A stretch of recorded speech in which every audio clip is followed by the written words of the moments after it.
In today's video, I'm going to teach you how to disable Reply All in Outlook email.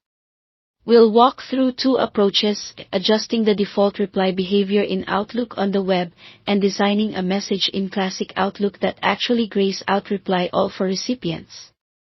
I'll keep it clear and practical so you can decide which method fits your needs. Let's start in Outlook on the web.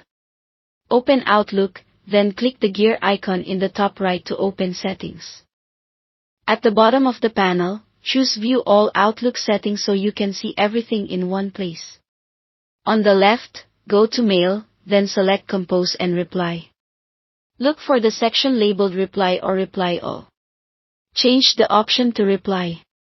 This sets Reply as your default button instead of Reply All whenever you respond to messages.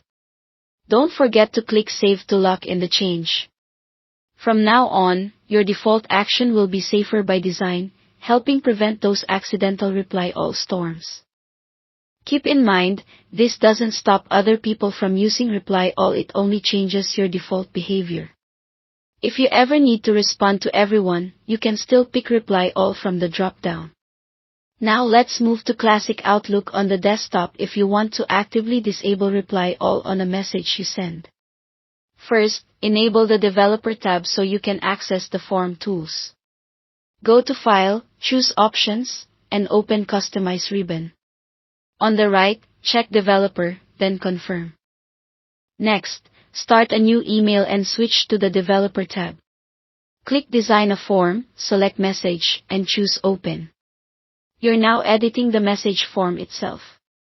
Go to the Actions tab, locate Reply to All, and double-click it. Uncheck Enabled, then click OK. With that action disabled, Reply All will be grayed out for recipients when they receive this message in Outlook. Use this form when composing messages where you want to reduce the risk of Reply All chains, like announcements or sensitive updates. A quick note, while this prevents Reply All in Outlook, it doesn't stop someone from manually adding recipients, and behavior may vary in non-Outlook email apps. It's a helpful deterrent, not a security lock. That's all to it. Thanks for watching.